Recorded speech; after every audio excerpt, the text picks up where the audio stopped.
Greetings, everyone. This is your boy Jason Armstrong coming to you with another segment of A Slice of Pie. This is where we talk all things community and hopefully building community through partnerships, innovation, and empowerment. One thing I want to talk about this week is the upcoming honor and recognition that I'm going to receive. In a couple months, I'll be inducted into the National Law Enforcement Officer Hall of Fame. And that is a tremendous honor, and with that has brought a lot of just reflection and thinking about my career and what I was able to do in my career, what my career meant to me, things that I tried to do and accomplish in hopes that my career would be impactful for other people and for communities. And as I've been thinking a lot about this, one experience in particular has been top of mind for me, and I wanted to talk a little bit about it in this week's segment. Now, if you've read my book, I'm Done Here, then you would have read about this story already.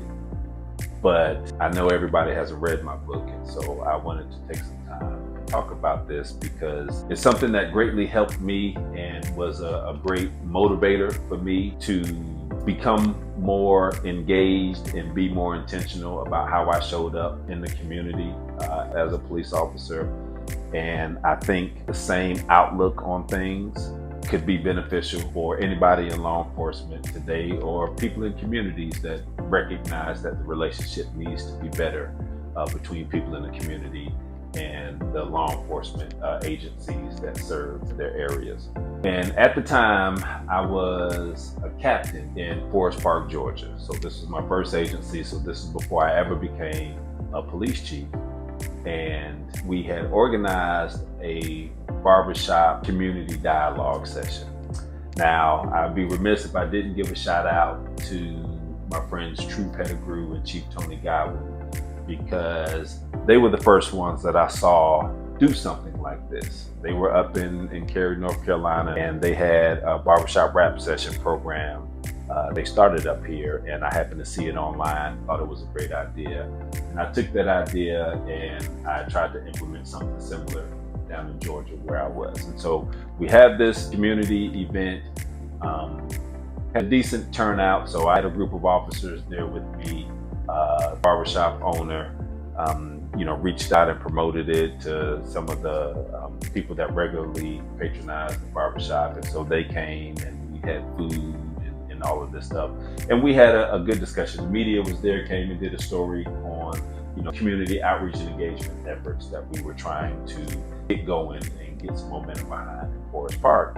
And in that dialogue session, we had a great conversation, but like nothing earth-shattering happened in that space. We definitely did not solve the world's problem that day in the barbershop. And so afterwards, I thought we had a good time in there, but like that was really it. And so nothing really struck a chord with me about this was life-changing.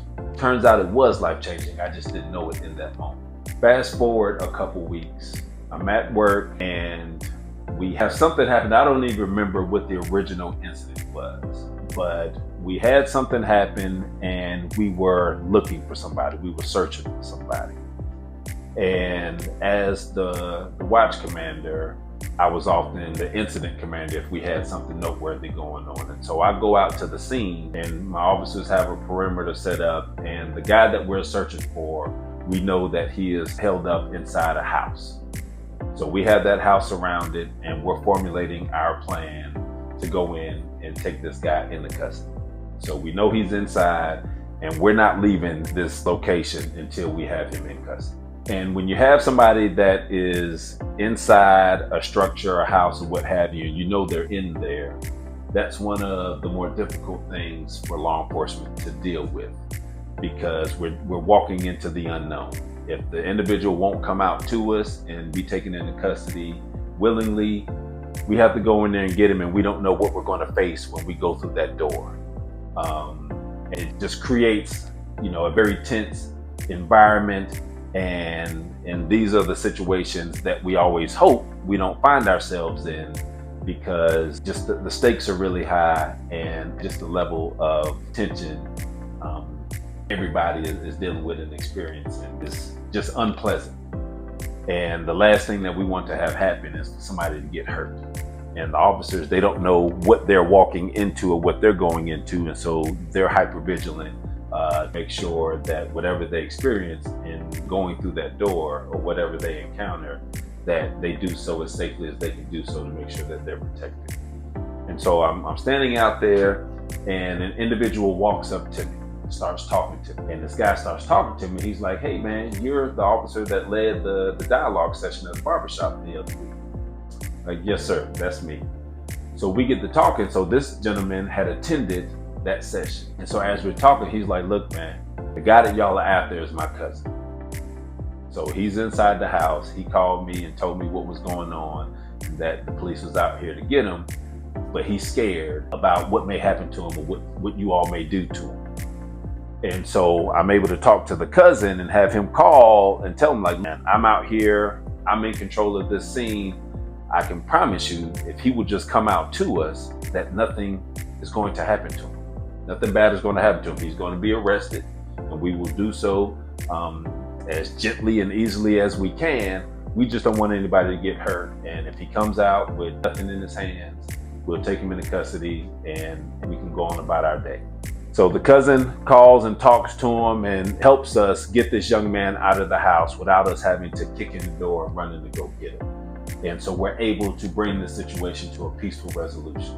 And after it's over with, the gentleman that attended the barbershop session that came up to me says, "Hey man, I would have never come up to you and talked to you if it wouldn't have been for us meeting each other and what our experience was a couple weeks earlier at the barbershop. And I don't like the police, and I don't get down with the police like that, but because I had a chance to meet you and hear from you, and we had a good discussion and a good dialogue in that space, I felt comfortable coming up to you and talking to you about this and trying to help you get my cousin out of there so nothing bad happened." And it was that moment that I understood the value of having those spaces and investing the time into bringing people together like that.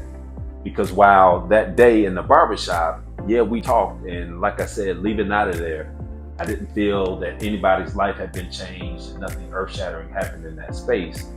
But weeks later, I saw the power that that space had and how it was beneficial to everybody out there.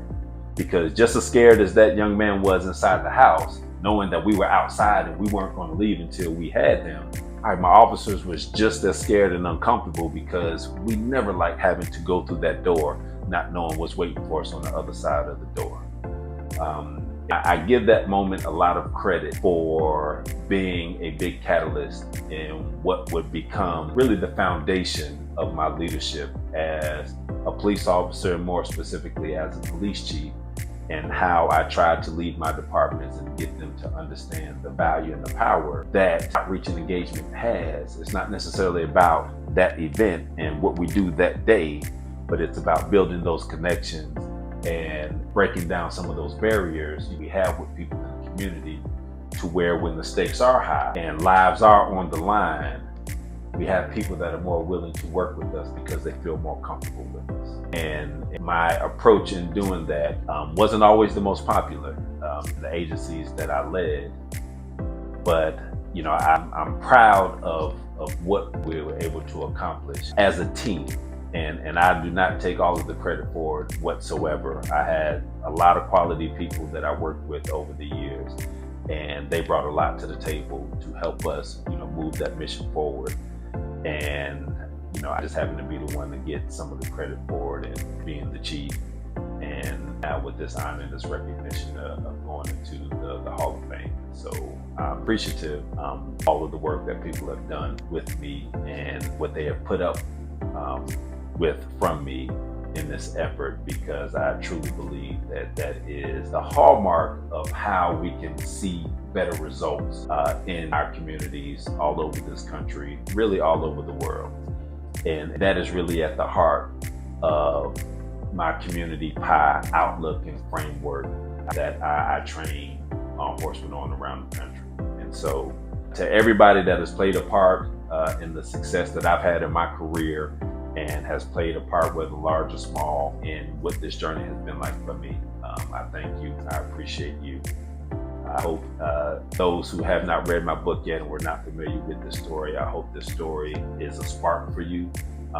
It will motivate you to think about some other ways that you can be more engaged and to do some things differently for your communities, because I promise you, your communities will be better and will be safer for everybody if you have a commitment to this effort.